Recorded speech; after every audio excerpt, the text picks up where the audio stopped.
Merci, honorable assistance. Je suis professeure assistante Benaoui, je suis avec professeur Malaïne. Donc, il m'a chargé de vous présenter cette présentation. Il est en déplacement.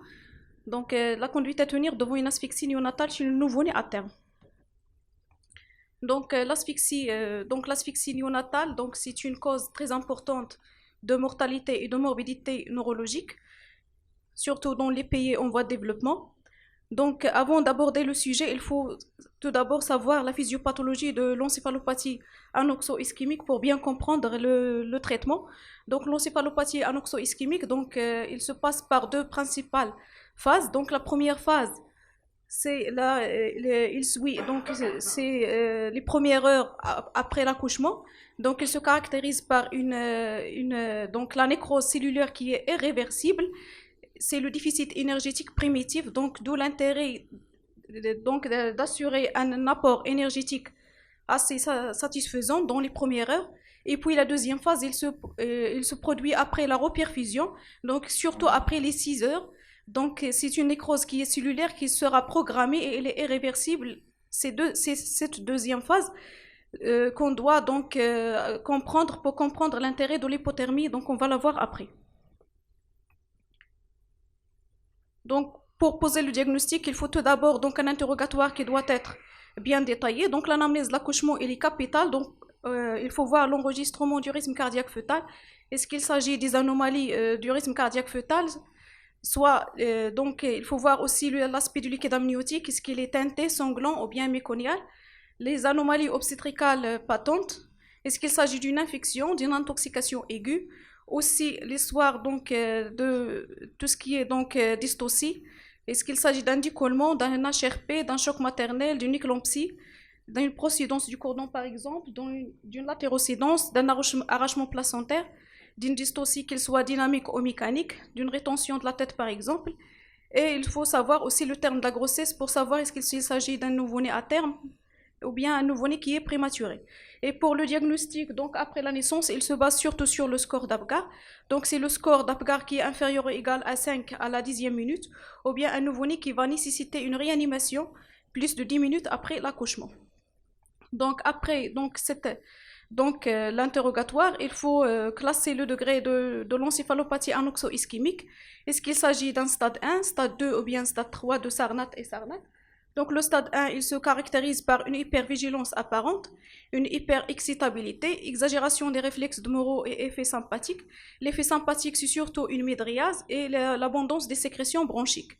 Le stade 2 de Sarnat, il se caractérise par une obnubilation, léthargie, hypotonie, suppression des réflexes archaïques, des convulsions multifocales isolées. Et le Sarnat 3, c'est un nouveau-né qui est comateux, flasque, aréflexique, avec perturbation des fonctions autonomes du tronc cérébral, surtout les fonctions respiratoire. Donc après, il faut réaliser surtout un EEG, c'est pas le EEG classique, c'est le EEG d'amplitude.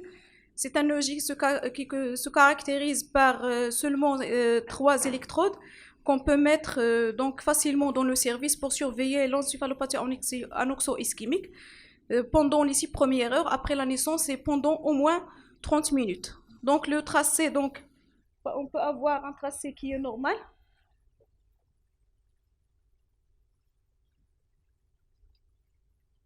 Donc ici, c'est le tracé normal. Donc il se caractérise par une amplitude qui est minimale supérieure à 5 microvolts et une amplitude maximale supérieure à 10 microvolts. Ou bien il s'agit d'un tracé qui est modérément altéré, donc par une amplitude minimale inférieure à 5 et une amplitude maximale qui est supérieure à 10 microvolts. Ou bien un tracé qui est sévèrement altéré par une amplitude minimale inférieure à 5 microvolts et une amplitude maximale inférieure à 10 microvolts. Donc, ou bien il peut nous montrer des activités, donc des convulsions continues. Donc, la mise en condition du malade à la salle de naissance et au service. Donc, à la salle de naissance, il faut toujours, j'insiste, il faut toujours commencer par l'hypothermie passive. Passive par éteindre toutes les sources de la chaleur, éteindre les lampes chauffantes, réduire la chaleur le plus tôt possible, au maximum dans les 6 premières heures qui suivent la naissance, maintenir la ventilation assistée pour préserver l'oxygénation, surveiller l'hémodynamique générale, la fréquence cardiaque, la pression artérielle, fréquence respiratoire et la saturation artérielle en oxygène, il faut surveiller la température rectale, il faut prendre une voie veineuse en urgence ou bien un cathé veineux central pour assurer les apports métaboliques par la perfusion de sérum glycosé G5 ou bien G10% et un apport calcique adéquat. Donc la glycémie idéale doit être entre 75 et 100 mg par décilitre, surtout dans la phase initiale. On a dit donc la phase initiale, surtout il faut guetter contre le déficit énergétique parce qu'elle aggrave la nécrose cellulaire. Donc après le transfert du nouveau-né au service, donc sur le plan neurologique, donc il faut le traitement des convulsions, traitement de la douleur et la prévention de la surstimulation. Sur le plan respiratoire, il faut assurer une ventilation optimale, il faut lutter contre les peroxy et l'hypocapnie. On peut même tolérer une hypercapnie modérée. Il faut démarrer l'hypothermie si indication. Et sur le plan, donc, il faut monitorer le bébé hémodynamiquement, donc la fréquence respiratoire, fréquence cardiaque, la température, la saturation artérielle et assurer une perfusion adéquate. Il faut maintenir une perfusion donc parce que l'hypoperfusion aggrave les lésions neurologiques. Et sur le plan digestif, donc soit repos, soit il faut réduire les apports. Et sur le plan rénal, il faut sonder le malade pour surveiller la diurèse parce que les apports doivent être corrélés à la diurèse. Pour les indications de l'hypothermie, donc si évidence d'une souffrance fœtale, comme signe d'hypoxie, au moins un critère des critères suivants, donc le pH du cordon inférieur à 7, ou bien le déficit basique supérieur à 16 mmol par litre, ou bien un événement prénatal évoquant une asphyxie périnatale.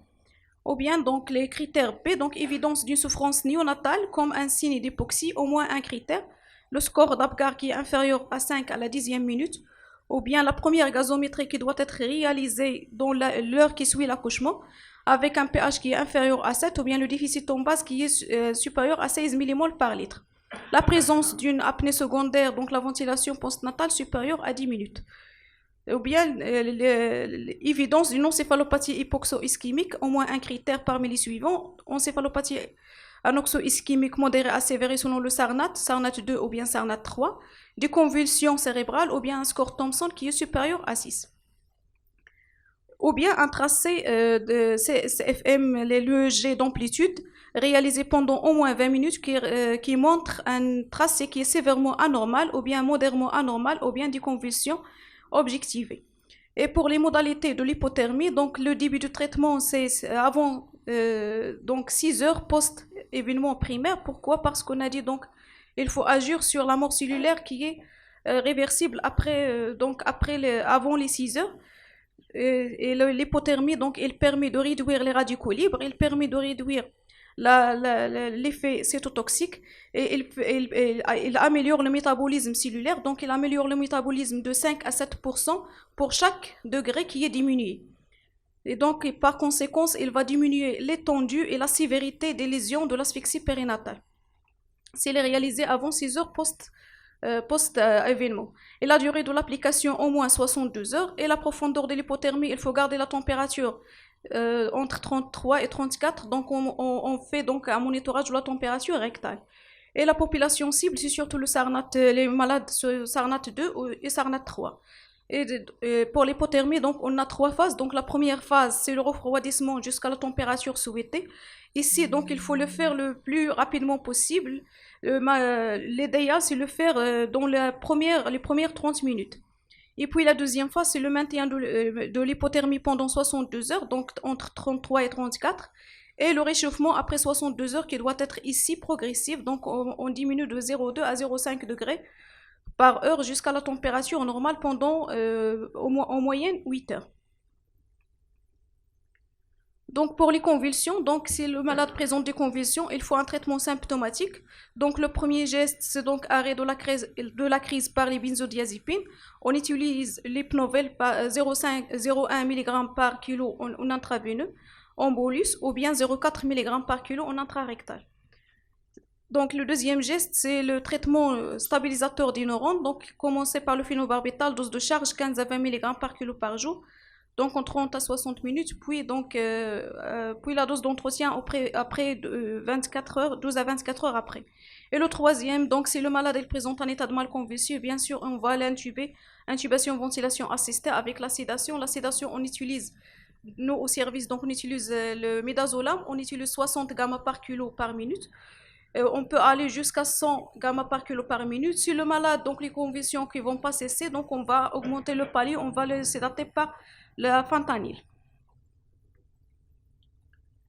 Donc pour l'évolution, donc les surveillances de l'évolution de l'asphyxie. Donc l'asphyxie, c'est un événement qui est dynamique, donc c'est un événement qui va continuer dans le temps.